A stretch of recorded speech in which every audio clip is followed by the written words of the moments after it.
Bendiciones, hermanos, bienvenidos a esta clase número 10 de la Amarteología, la ciencia que estudia el pecado. Nuevamente vamos a compartir este estudio que nos ha dado bastante información y espero que les bendiga y nuestro Señor sea glorificado. Comencemos. Vamos a hablar de la tentación, vamos a hablar de este árbol, del fruto que ya todos sabemos quizás no sea una manzana, podría haber sido cualquier otro fruto. Eh, Dice, la posibilidad de la tentación. Génesis 2:9. Dice, de la tierra, Yahweh Elohim causó que creciera todo árbol hermoso a la vista y bueno para comer, y el árbol de la vida en el medio del paraíso, y el árbol del aprendizaje del conocimiento del bien y del mal. Todos sabemos, ¿cierto?, que este árbol frondoso, hermoso, estaba puesto con una intención. Génesis 2:15, y Yahweh Elohim tomó al hombre, cual él había formado, y lo puso en él, en el jardín del Edén, para cultivarlo y cuidarlo. Note un detalle acá, que el por qué Dios puso al ser humano, al hombre, en este paraíso, fue con una especie de mayordomía.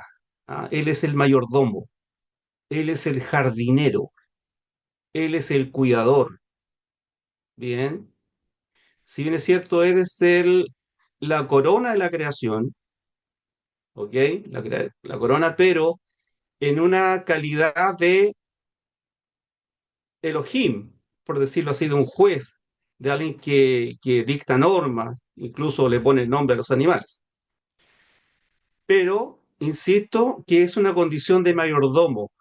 Por eso a veces ustedes me han escuchado de llamar mayordomo infiel a este Adán, ¿bien? Mayordomo infiel, a este jardinero, obviamente mucho más que un jardinero, pero ese es el rol, que cuide la tierra, cuide los animales, cuide todo lo que Dios le dio. Génesis 2:16 dice, Yahweh Elohim dio al hombre esta orden: puedes comer libremente de todos los árboles en el paraíso, pero del árbol del aprendizaje y del conocimiento del bien y del mal, de este tú no comerás, porque en el día que tú comas de él será cierto que tú morirás. Tenían una pura ley, así de simple, una sola ley, y una ley a la conciencia. No estaba escrito en ninguna parte.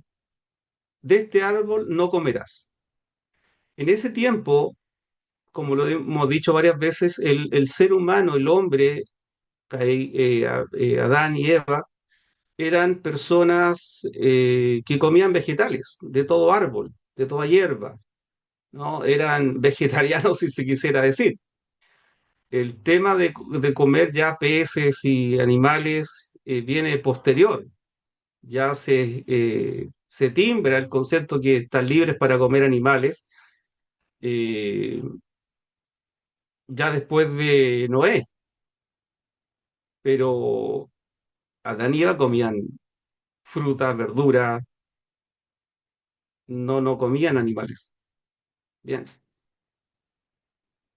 La fuente de la tentación es una fuente externa, ¿cierto? Génesis 3:1 dice, la serpiente, literal o material, fue solo el instrumento o la herramienta de un agente superior que la mayoría de los eruditos considera al enemigo de Dios, a Satanás. De igual forma, aquella fuente de tentación se debe observar como algo externo a la creación humana en perfección.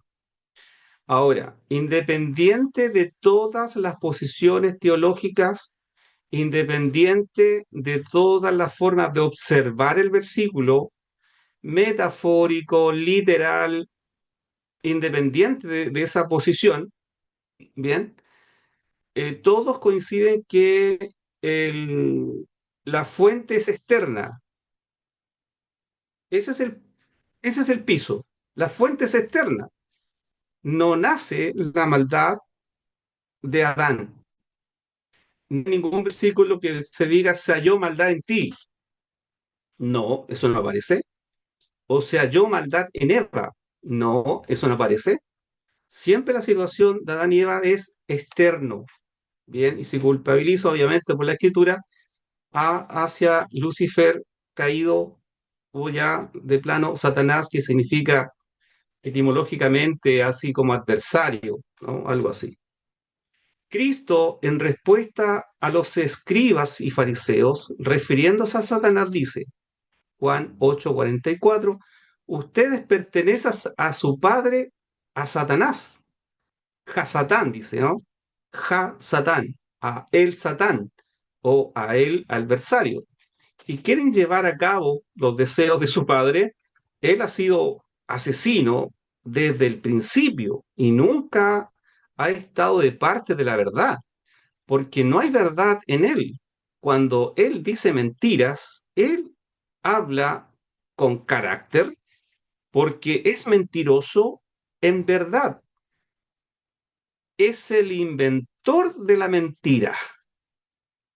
Y ahí nos dio un punto, porque la primera mentira que se escuchó en la tierra no fue de Eva, no fue de Adán, fue de Satanás, ¿cierto? Habiendo ocupado esta serpiente para verbalizar la mentira. La primera mentira que se esgrime en la escritura simplemente es de Satanás. O sea, cuando habla de mentira, de lo suyo habla. No hay verdad en él. No hay verdad en él. O sea, no hay que ni siquiera creerle la mitad. A Satanás no hay que creerle nada. Nada. Pablo, comparando el engaño de los falsos profetas al nivel del engaño de Satanás, dice, segundo a los Corintios 11:3, pero temo que, así como la serpiente con su astucia engaño a Eva, así sean desviados vuestros pensamientos de la sinceridad que es en Cristo. Se lo dice a los Corintios. Una congregación con todos los dones, todos los talentos, todos los ministerios, los apóstoles estaban presentes, pero eran carnales y tenían bastantes problemas. No te vayas acá. Cuando se esgrime y como que la manzana ya empieza a correr bastante lejos del árbol, de que mira, no era Satanás en realidad, así, no era Satanás, así, ese es un concepto que los antiguos esgrimían, no sé, Moisés ocupó conceptos antiguos para dar a entender. No, sí, sí, sí, entiendo. Pero notemos que Pablo, el, el, el fariseo de fariseos, el exégeta, hace mención a esto, hace mención eh, con la información que Moisés da en el Génesis, en la parte escritural, y lo toma como apoyo.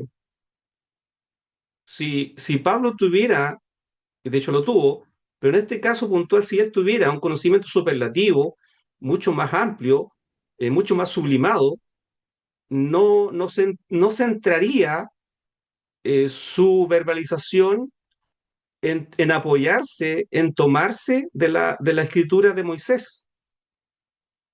O sea, él está avalando la escritura y la forma de pensamiento de Moisés para escribir el Génesis. Espero que se entienda lo que estoy diciendo.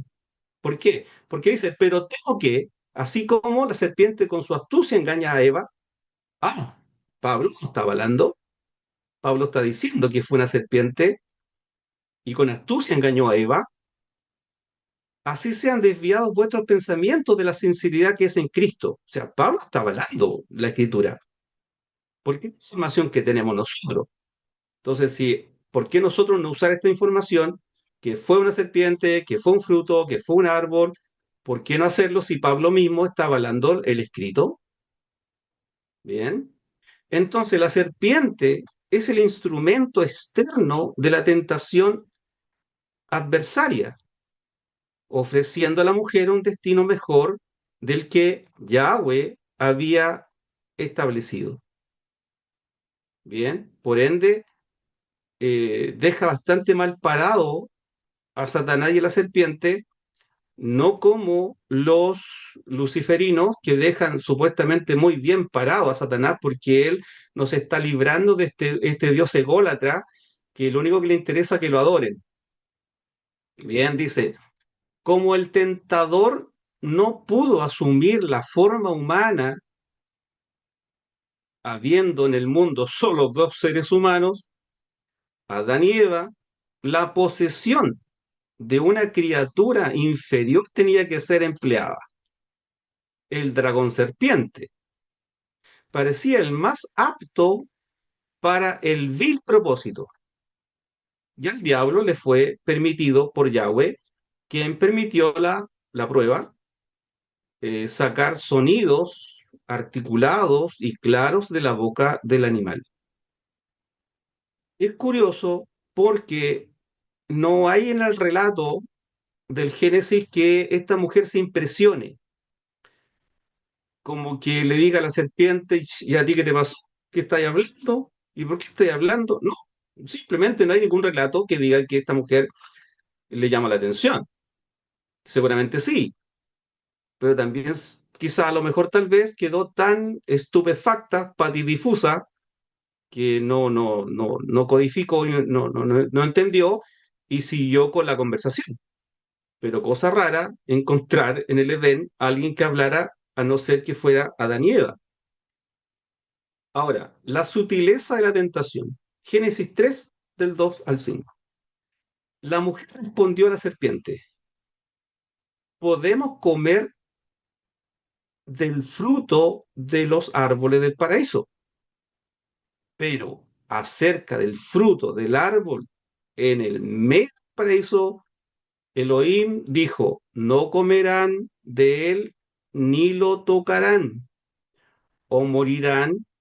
La serpiente dijo a la mujer, no es verdad, de que de cierto morirán, porque Elohim sabe que en el día que coman de él sus ojos serán abiertos y ustedes serán como Elohim, conociendo el bien y el mal.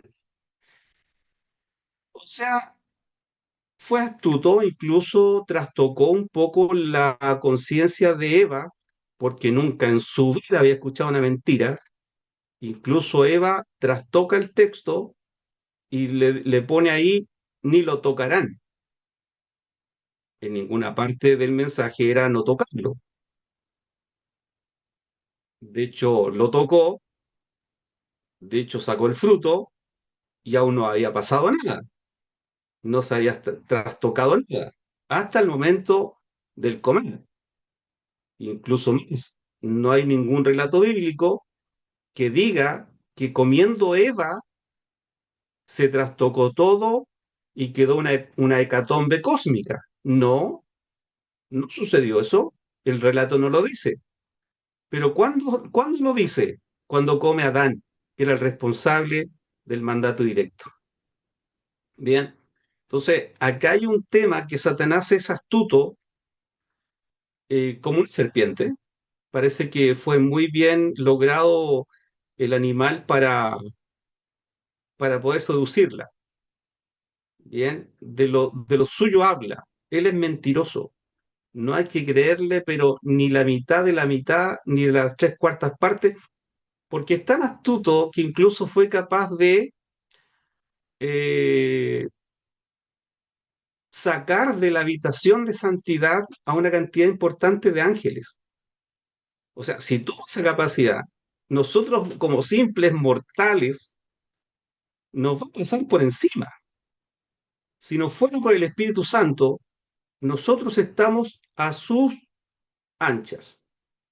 Incluso la Biblia dice que en algún momento de la historia, eh, que Satanás podría hasta llegar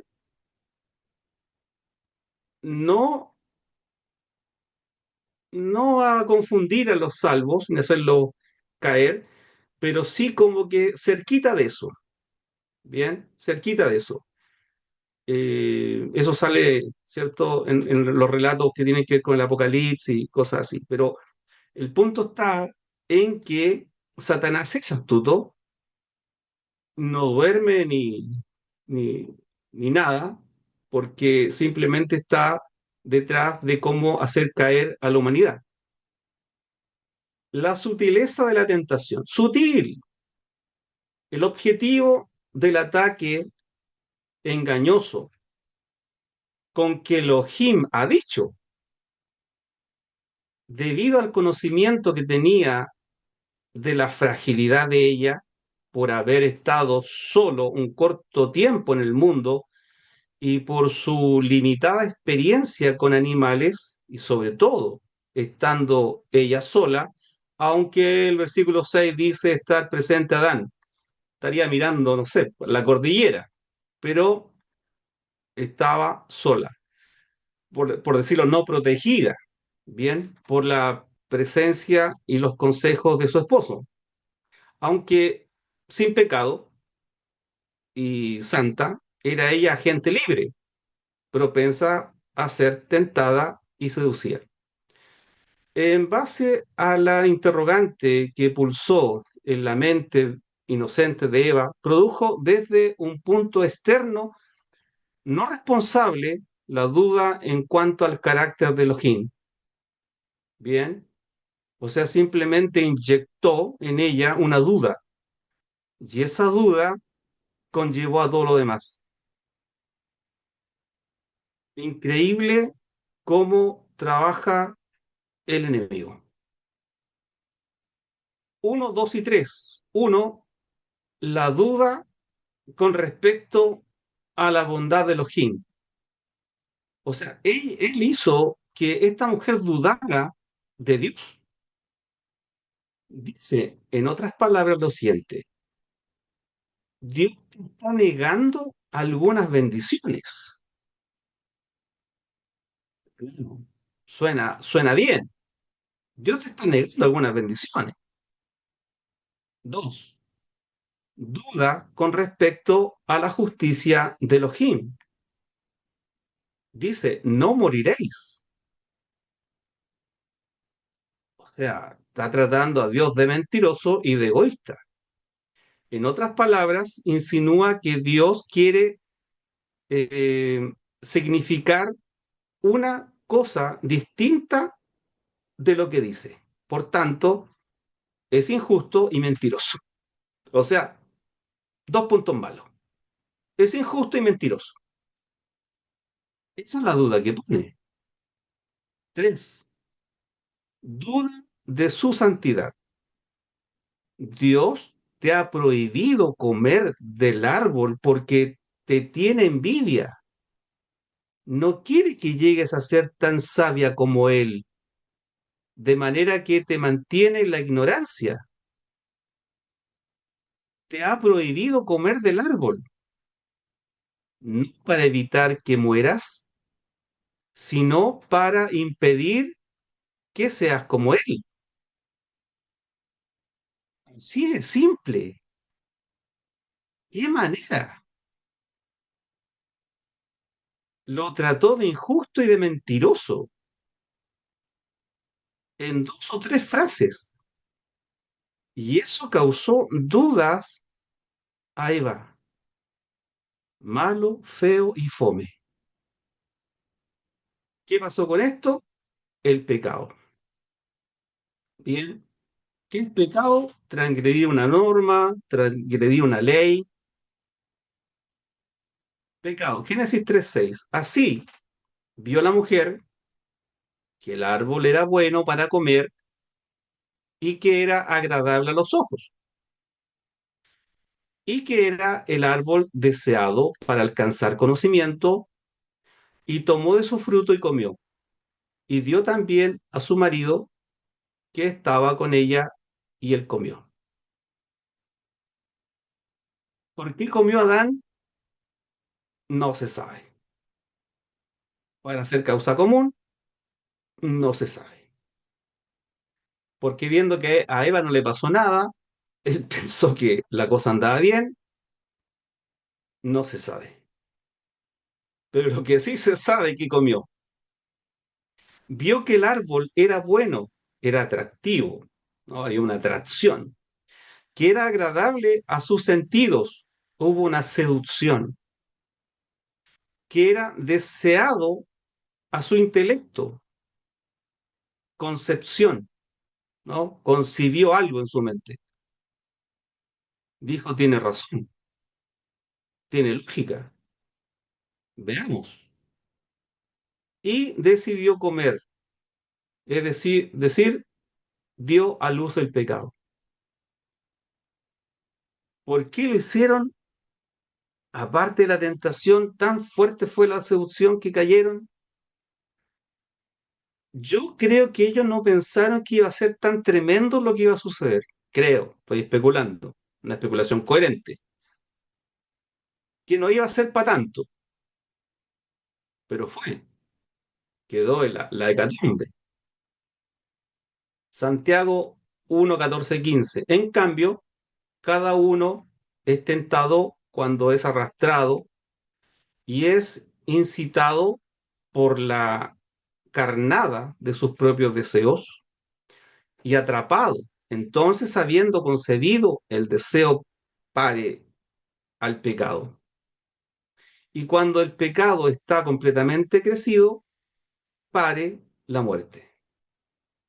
Bien, ahora, sí sé, sí lo entiendo, de que el ser humano, incluso los salvos, nos hemos hecho un archienemigo bastante eh, peligroso en todo caso, irreal, pero también nos hemos hecho un archienemigo en forma artificial, porque en este momento Satanás está exhibido, está, eh, comillas, prisionero, ¿no? Enjuiciado, y ya no tiene poder sobre la iglesia, ni sobre los salvos, ni nada por el estilo, pero nosotros le seguimos echando la culpa al diablo. No, el diablo metió la cola, no que el diablo no dejó que yo lo hiciera y estaba haciendo obstrucción a la obra, hermano, y del diablo, y el diablo, y el diablo, y el diablo, y el diablo, y el diablo. Eso es así, no lo podemos negar, pero tampoco podemos negar que Satanás, según Apocalipsis 20, se redujo su autoridad a la mínima expresión. ¿Para qué? Para que no dañe a la iglesia, ¿cierto? Y no dañe tampoco al pueblo de Israel, tanto el Israel étnico como el Israel espiritual o el real Israel. Pero acá Santiago nos está diciendo que el ser humano eh, no le echa tanto la culpa al diablo, sino que a sus propias concupiscencias, de sus propios deseos. Entonces aquí, si bien es cierto, el ser humano, sobre todo los salvos, tenemos una lucha con el mundo y sus vanidades, tenemos una lucha constante, ¿cierto?, con todo el sistema anticristo, y si le quiere meter a la ecuación a Satanás y a los demonios, Efesios, que no tenemos lucha contra sangre ni carne, ya ok, dale, no hay problema. Pero si aquí hay una lucha descarnada, no es contra ellos. Nosotros nos andamos peleando todos los días con los demonios. De repente aparece algo por ahí, pero no todos los días, ya cada rato. Pero sí la Biblia dice mucho sobre la concupiscencia, ¿cierto? Esos deseos que batallan contra el alma, que dice Gálatas capítulo 5. Por lo tanto, nuestra lucha constante, curiosamente, es contra nosotros mismos. Le dijo a Timoteo, cuídate de ti mismo. Cuídate de qué? De la vanagloria, del ego, la arrogancia. Cuídate de tus bajos deseos, búscate, o sea, busca cómo poder eh, fomentar en ti un hombre sobrio, recto, espiritual, lleno del Espíritu Santo. Procuren eso, procuren ver sus propios errores, más que andarle echando la culpa al diablo. Ustedes tienen que entender que la propia concupiscencia del ser humano le acarrea todos los problemas. Entonces, no es tan bueno echarle la culpa al diablo de todo, sino que tenemos que ser responsables de nuestras propias decisiones. Ahora, esto tiene que ver también, posterior al pecado, la culpabilidad. ¿Qué le pasó a Adán y a Eva? Después de esto, se sintieron, ¿qué cosa? Culpables. Andaban escondidos, detrás de los matorrales, detrás de los roqueríos, ahí estaban escondidos. Bien, culpabilidad. El objeto exterior fue el fruto.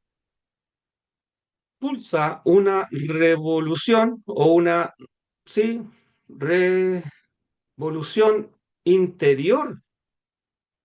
Bien, interior. En la mente.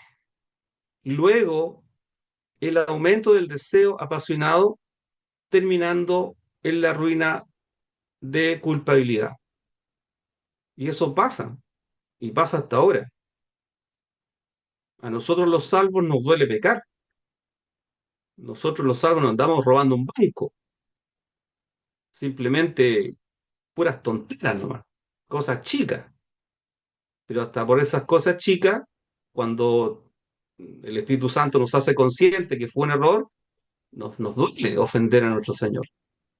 Génesis 3:7. Entonces se les abrieron los ojos a ambos y se dieron cuenta que estaban desnudos y cosieron follaje de higuera y se hicieron ceñidores para sí mismos y oyeron la voz de Yahweh Elohim desplazándose por el huerto a la brisa del día.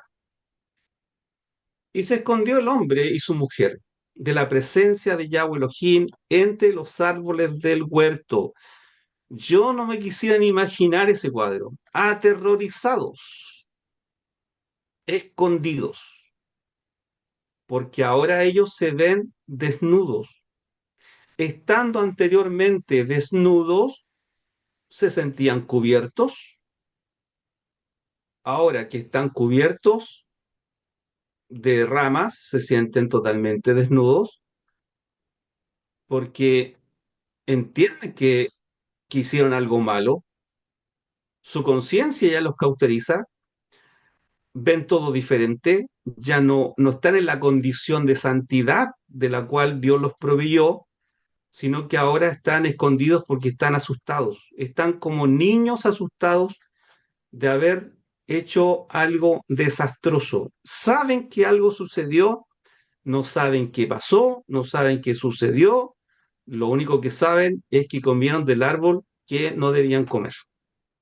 Bien, entonces se les abrieron los ojos a ambos y se Sí, dieron necesito cuenta, que me traigas una bolsa para echar basura. tuvieron conciencia Cualquier de lo porte. que habían hecho, la ley de sus conciencias les acusaba. Ya está operando la ley de la conciencia, que operó desde Adán hasta Moisés. Bueno, aún sigue operando en todo caso, bien, pero operó firmemente en ese tiempo. Tuvieron conciencia de lo que habían hecho. La ley de sus conciencias les acusaba. Ni siquiera Dios le había dicho algo, pero sus conciencias ya lo acusaban. Bien, eso que conocían intelectualmente ahora lo han practicado y sentían el peso de pecado. Sentían que estaban desnudos y cosieron follaje de higuera y se hicieron ceñidores para sí mismos. O sea, estamos desnudos. Si Dios, Yahweh Elohim, se acerca a nosotros como era quizás de costumbre, Dios hablaba con ellos, ¿cómo nos vamos a presentar delante de Dios desnudos? Ellos se cosieron, se ciñeron, ¿cierto? Unas túnicas, unas faldas o algo de hojas. Y con eso dijeron, bueno, con esto nos presentamos cuando llegue el momento, como una autojustificación, con esto me cubro. Y llega, ¿qué cosa? El castigo. Hasta aquí sería, Dios es fiel en sus pactos, Dios es fiel en sus estatutos. Yo les dije que no comieran y comieron, independiente de la situación, que la mujer que tú me diste, no que la serpiente que me habló, pero raya para la suma, el pecado se consumó. Ese es el problema. El pecado, ¿cierto? Se consumó. Ahora, dice, esto no quiere decir que estaban ciegos. Ellos poseían un alto concepto espiritual e intelectual. Su nueva visión es que se les revela el mal y quedan deses, dice, despedazados, claro, totalmente destruidos. Es decir, vieron su ruina, este conocimiento que tenían en forma intelectual y que motorizaba su fidelidad a Dios, ahora lo han experimentado en la práctica. ¿Por qué? ¿Por qué se pone este árbol al medio? Al medio. Era hermoso y deseable. ¿Por qué se pone al medio? Para que lo vieran. Y esa ley que tenía, que decía, no comerás de él, eso le servía como para motorizar su fidelidad. No era para que cayeran, sino que justamente para que no cayeran. No había ningún otro elemento alrededor que pudiera motorizar o gatillar su fidelidad. Entonces el árbol sirve para eso, para que ellos puedan practicar la fidelidad y el respeto hacia un Dios vivo. Ahora lo han experimentado en forma práctica. Lo que realmente le sucedió es que su conciencia los acusaba que estaban desnudos. Ese fue el gran problema. Ahora tienen conciencia del bien y del mal, tienen pudor. Y es lo que hemos dicho muchas veces tocante este tema, de que cómo sé que los niños ya se desarrolla la marca del pecado en ellos. Uno de los indicios son dos claros. Me parece que el primero, si es que aparece al principio, de lo mismo, es el tema de la desnudez, que les da vergüenza. Les da vergüenza estar desnudos. Qué raro, porque antes de eso andaban siempre desnudos por la casa, les fascinaba. De repente uno los veía pasar por entre medio del living, entre el baño y la pieza del dormitorio, pasaban, pero sin ropa, así nomás, y felices. Felices, se reían, saltaban desnudos, ni un problema. Pero en un momento, como que se dan cuenta que están desnudos y ya no quieren que los vean porque están desnudos y les da vergüenza. Ya no quieren que nadie los bañe. Cierran la puerta del baño incluso. Quieren bañarse solos. Y el tema de la mentira. ¿Por qué mienten? No tienen ninguna razón de ser para mentir, pero mienten igual. ¿Bien? Ahí uno ya ve que esa persona, ese niñito, comillas, 5 o 7 años, no sé, ya necesita salvación, ya necesita a Cristo, porque el pecado ya afloró en ellos. Para entender el concepto, se les abrieron los ojos, debemos verlo desde el contexto del siervo de Eliseo, pero de la perspectiva contraria. ¿Se recuerda ese pasaje? Me faltó ahí ponerle Primera Reyes o Segunda de Reyes. Ahí usted es fácil encontrarlo. pero igual lo voy a corregir antes de ponerle la diapositiva en el WhatsApp. Reyes 6:17. Elías, Elisha, oró: Yahweh, yo te pido que abras sus ojos para que pueda ver. Entonces Yahweh abrió los ojos del joven y él pudo ver allí delante de él, alrededor de Elías, la montaña estaba cubierta con caballos y carruajes de fuego. Es decir, Jesse no entendía por qué este hombre estaba tan tranquilo, totalmente tranquilo. Tendría que haber sido el profeta Eliseo, totalmente tranquilo. Pero si nos van a tomar prisioneros, y él dice: Señor Dios Todopoderoso, abre los ojos a mi siervo para que vea. Y él ve las montañas de toda la ciudad o del pueblo rodeadas de ángeles a caballo listos para la batalla. Entonces, en forma inversa, Jesse ve una, una manifestación que a ojo humano no se notaría, pero abre la mirada espiritual, comillas, y ve lo que ve. En forma inversa, lo que pasa con Adán y Eva, pierden su condición de santidad y ahora están viendo algo que sus ojos naturales no veían. Ahora verán la condición del pecado, la transgresión.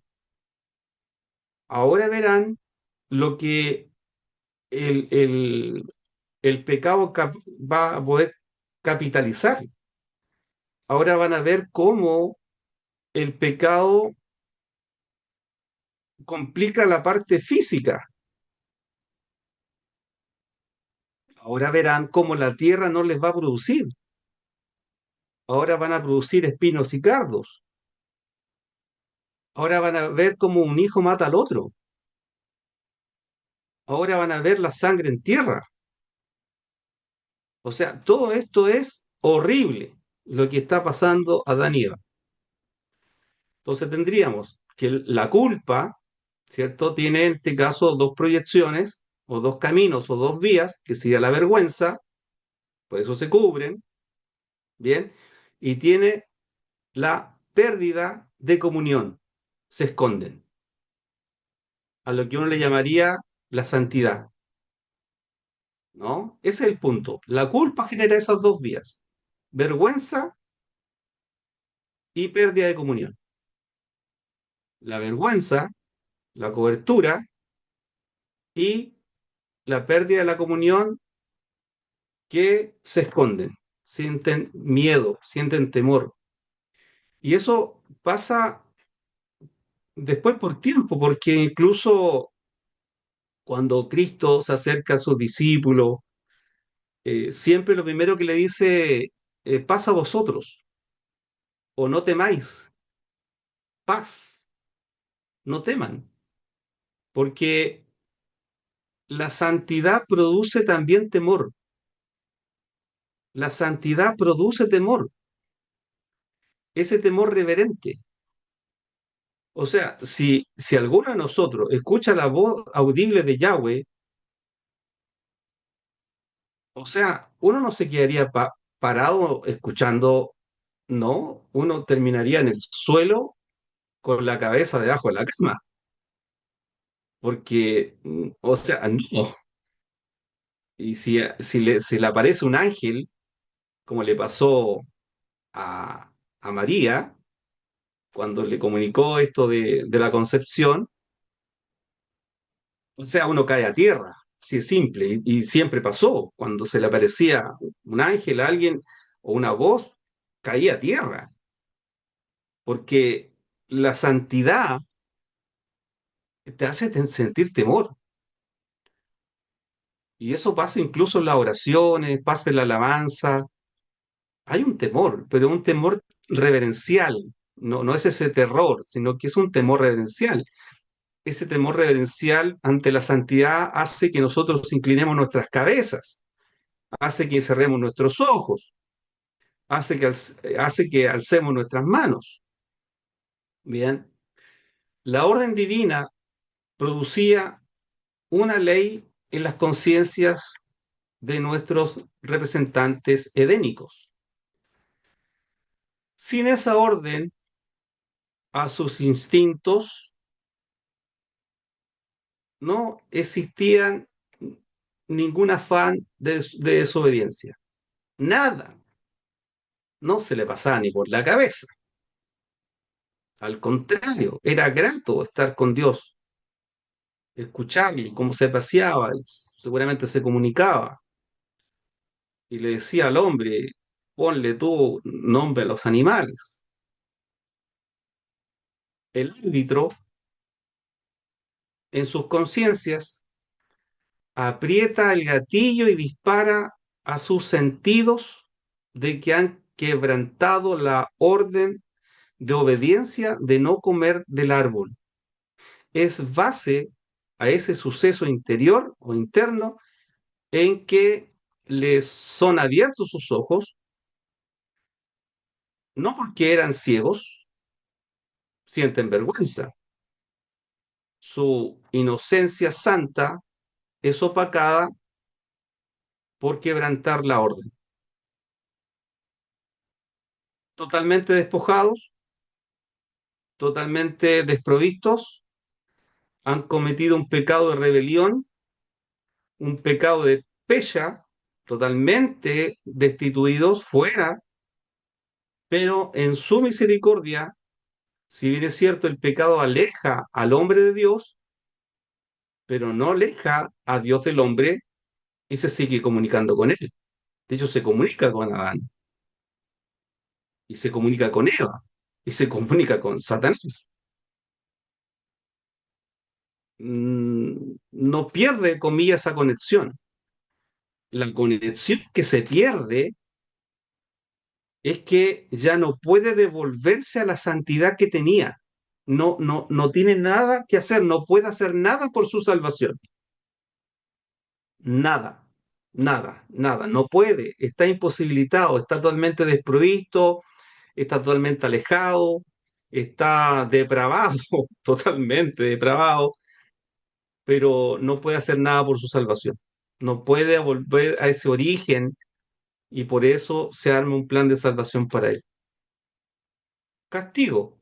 1, 2 y 3. 1. Castigo de la serpiente. Génesis 3 del 14 al 15. 2. Castigo a la mujer. Génesis 3 del 15 al 16. Y el castigo al hombre. Génesis 3 del 17 al 19. Un segundito. Sí. 1. Castigo a la serpiente. Génesis 3 dice, y Yahweh Elohim dijo a la serpiente, ¿por qué has hecho esto? Tú eres más maldita que todo ganado de cría y todas las bestias de la tierra. Te arrastrarás sobre tu pecho y panza y comerás tierra por el tiempo que vivas. Pondré enemistad entre tú y la mujer y entre tu cera y la cera, que es simiente, de ella. Él vigilará contra tu cabeza y tú vigilarás contra su calcañar. O sea, aquí hay un juicio directo, ¿cierto?, a la serpiente. Y todos saben que Génesis 3:15 es la primera profecía escritural sobre el Mesías. Ya Dios está estipulando la salvación, redención de este hombre y mujer, de la raza humana. Dios promete un juicio a Satanás y a los demonios por haber hecho esto. Satanás no tiene plan de salvación. No está en él querer arrepentirse. De hecho, él ya está enjuiciado en la cruz. ¿Por qué? Porque de él nació la maldad. Eras perfecto en todos tus caminos hasta que se halló en ti maldad o engaño. mientras que Adán y Eva no salió de ellos el pecado, sino que fueron seducidos, llevados hacia el pecado. Por eso, comillas, son dignos de misericordia y dignos de ser restaurados espiritualmente y todo lo que usted sabe. Entonces, Génesis 3:15, la primera profecía del Mesías Yeshua. El castigo a la mujer. Génesis 3:15-16. Pondré enemistad entre tú y la mujer, y entre tu cera y las ceras, que es la simiente de ella. Él vigilará contra tu cabeza y tú vigilarás contra su calcañar. A la mujer le dijo, yo grandemente aumentaré tus dolores y tus quejidos. Tú darás a luz hijos con dolor y tu recurso será hacia tu esposo y él reinará sobre ti. Bien, ahora, hay una especulación coherente, pero no es confirmable, de hecho creo que está equivocada, en que Dios le dice a la mujer, multiplicaré tus dolores de parto, creyendo, entendiendo que en el huerto ellos tuvieron hijos, ¿bien? Que en el huerto ellos tuvieron hijos. Y por la situación que estaban pasando y el pecado, ahora Eva iba a tener una multiplicación de dolores en sus futuros partos. Sí, suena coherente. Sí, es una especulación coherente, pero carece de concepto teológico.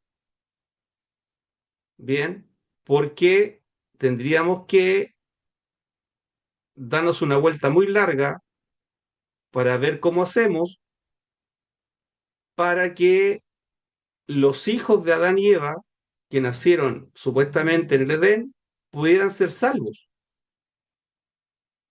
Porque el plan de salvación, ¿cierto?, se genera desde el pecado de Adán y Eva hacia adelante. Entonces ya hay algo que no cuadra en el ejercicio. Bien, en la ecuación no cuadra que hayan tenido hijos en el Edén, en el huerto. Entonces, ¿cómo solucionamos el problema? ¿Cómo vamos a multiplicar algo que nunca hubo? Entonces, una supuesta respuesta podría ser que en el pensamiento de Dios era que a Eva y a Adán tuvieran hijos, pero que no tuviera dolor. Pero a causa de esto, ya no tan solo tendrían dolores, sino que multiplicarían los dolores. Bien, así se resuelve un poco eso. Pero sí suena coherente que Adán y Eva tuvieron un hijo en el huerto, como va a multiplicar algo que no existe. Bueno, Dios multiplica donde no hay, ¿no? Multiplica las fuerzas donde no existen. 3, castigo al hombre. Génesis 3, 17 y 19 dice, Adán, a Adán, él dijo, porque escuchaste la voz de tu esposa y comiste del árbol referente del cual te di una orden, de él no comerás. Maldita es la tierra en tus labores, en dolor comerás de ella por todo el tiempo de tu vida. Ella producirá espinos y cardos para ti, y tú comerás plantas del campo, comerás pan por el sudor de tu frente, hasta que regresas a la tierra, porque tú has sido sacado de ella, tú eres polvo y regresarás al polvo. O sea, la muerte física, la muerte espiritual y los trastornos de toda la tierra se generan por el pecado del hombre. Entonces ahora el hombre ya no es básicamente la corona de la creación, ya no está sobre los animales del campo, sobre los peces del mar, incluso ahora la tierra, ¿cierto? Y todo lo que está sobre ella está en contra del hombre, ya no lo respeta, ya le pasa por encima. Si un tigre encuentra a alguna persona en la selva, simplemente le va a servir de almuerzo. Si una araña de rincón muerde a alguien, usted adivine lo que va a pasar. El ser humano queda bajo la línea de flotación, por decirlo así. Ahora, todos los elementos que el ser humano debería estar sobre ellos, ahora esos elementos están sobre el ser humano. Así de simple. Ahora, el vino, por decirlo así, sobrepasa al hombre y vemos lo que sucede con eso, ¿no? Porque el hombre ya no tiene la capacidad de poder medirse, sino que simplemente ya está totalmente desbocado. Si no, pregúntenle a Noé. Lo primero que hizo fue plantar un viñedo y el señor se emborrachó hasta pasar el ridículo de su vida con sus hijos. El tabaco, las plantas, ahora simplemente dominan al ser humano y tenemos personas con un tabaquismo enorme que problema los pulmones, o sea, las plantas vienen a dominar a la persona. Eh, los viñedos, la uva, viene a dominar al hombre, ¿se entiende? Ya no está bajo el hombre, sino que ya el hombre está bajo la creación. Así de simple. Pero para Dios, el hombre, aunque esté en la condición de pecado, sigue siendo corona en la creación. No tan solo es creación, sino que es corona en la creación. Y ahora nosotros, como somos salvos en este nuevo Adán que es Cristo, nosotros volvemos nuevamente a ese sitial como corona de la creación. Volvemos a cero. Bien, eso creo que es interesante observarlo.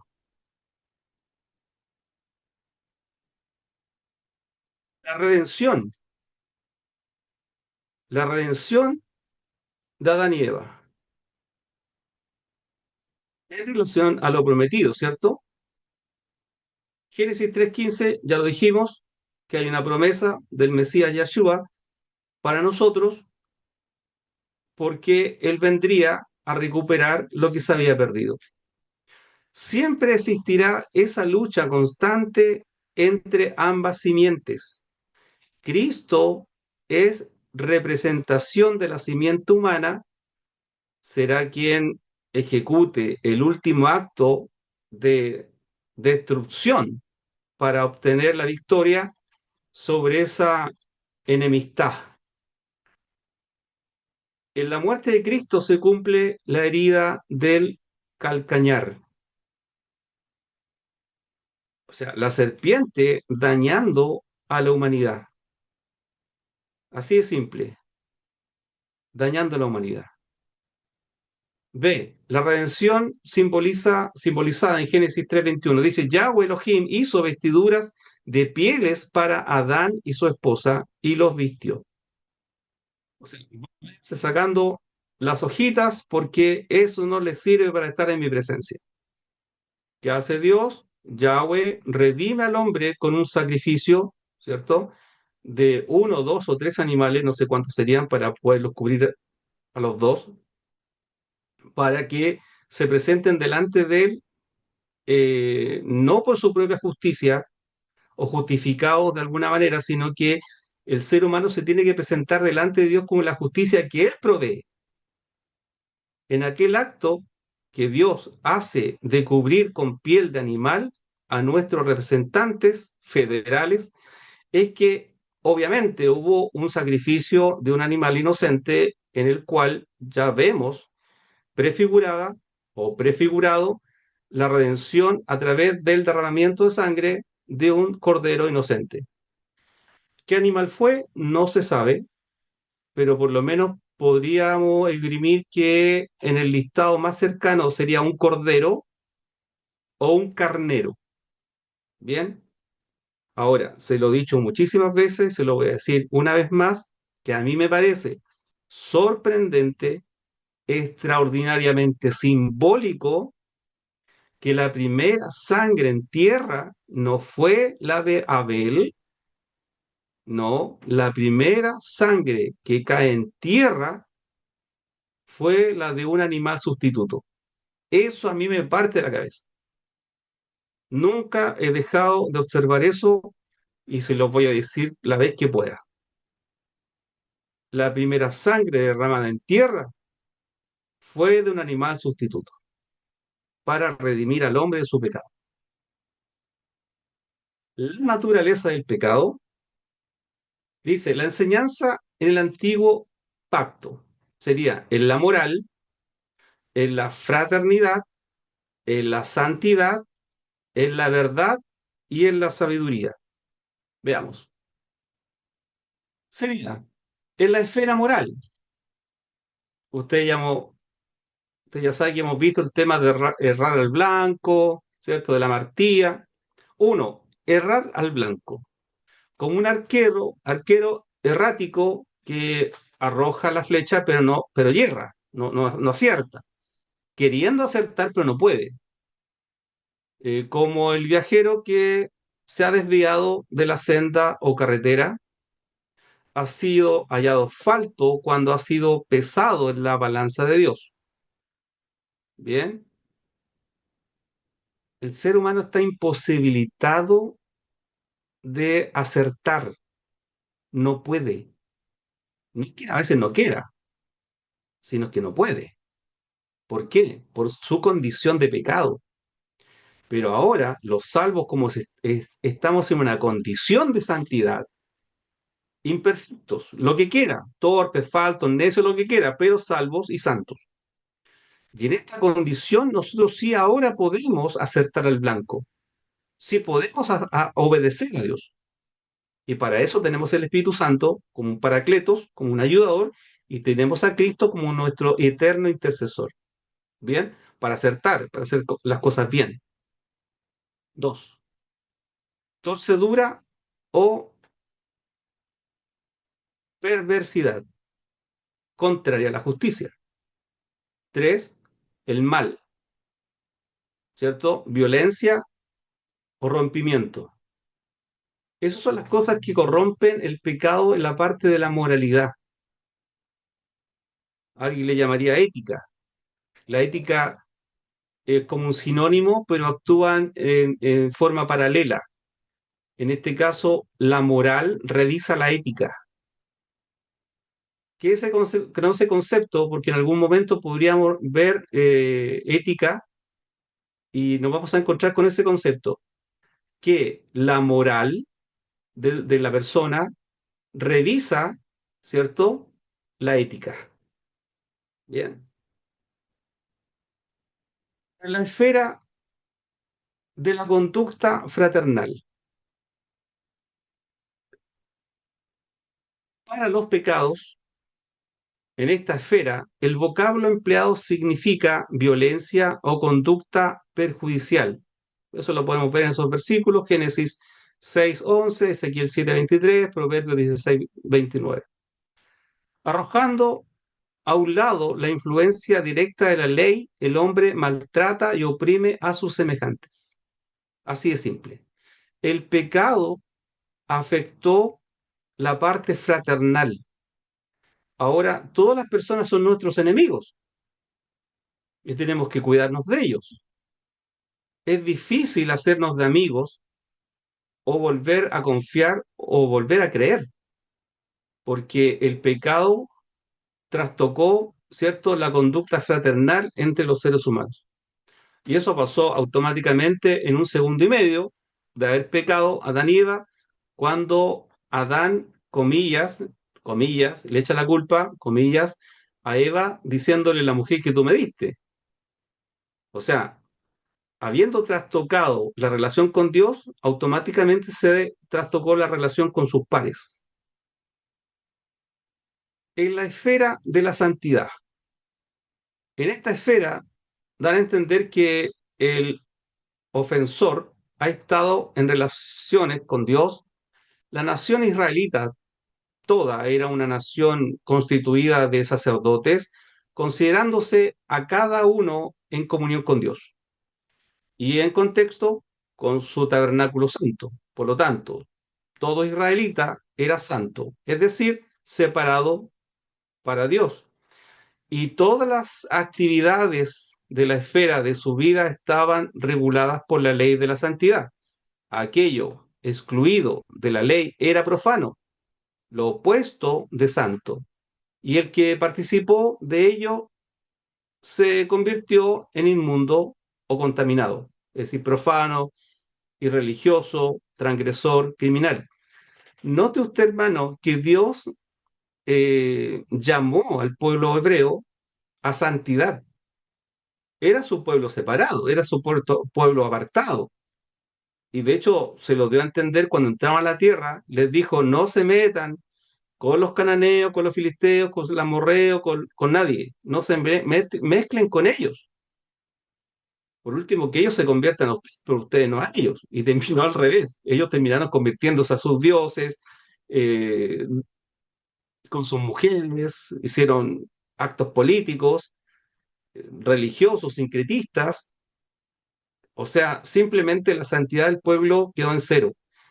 Mire, hermano, el deseo de Dios siempre fue que el pueblo fuera un pueblo de sacerdotes, que intercediera por las naciones vecinas, un pueblo de sacerdotes, un pueblo de intercesores, que el pueblo de Israel sea el sumo bien para Dios y eh, que vinieran de los pueblos aledaños a escuchar palabra de Yahweh, a lo que los teólogos le llaman un poder centrípeto, ¿cierto? Que vengan hacia el centro, vengan a Israel a escuchar sabiduría, pero también que salieran fuera, no a mezclarse, sino que salieran fuera de su habitación para entregar el mensaje, ¿bien? Y crear prosélitos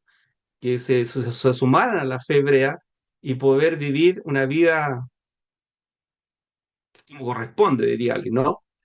Pero ese deseo de Yahweh Elohim se perdió porque adulteraron, se prostituyeron. Pero el deseo de Dios era tener una nación santa. Y es ahí donde el texto dice que ahora nosotros los salvos, somos una nación santa, un pueblo adquirido por Dios. Nosotros somos los sacerdotes de Dios en la tierra para interceder por los impíos para que sean salvos. Nosotros todos tenemos un ministerio que es el ministerio de la reconciliación entre Dios y los hombres. Dios está clamando a través nuestro reconciliados con Dios. Esto me parece fantástico. En la esfera de la verdad, elemento engañoso y vano del pecado, los pecadores se conducen y hablan con falsedad. Salmos 58:3, Isaías 28:15. Presentan erróneamente a la verdad y dan falsos testimonios. Éxodo 20:16, Salmo 119, 128, Proverbios 19:5, 19:9, el Salmo 12:4, 24:4, 41:6, es decir, vacía, carente de valor. No hay verdad en ellos. El primer pecador fue mentiroso, Juan 8:44. El primer pecado comienza con una mentira, Génesis 3:4. Y todo pecado contiene el elemento de engaño, todo, Hebreos 3:13. El pecado nos engaña, Pablo dijo, el pecado nos engaña, el pecado nos engaña, nos cuenta una mentira. Entonces cuando viene Cristo, que no hay mentira en él, y hay verdad, porque de lo suyo habla, porque él hace lo que dice y dice lo que hace. Él es consecuente, él es la verdad, él es la vida. ¿Qué les parece? El pecado funcionando en el mundo y el pecado aún funcionando en esta imperfección que tenemos hasta que Cristo venga.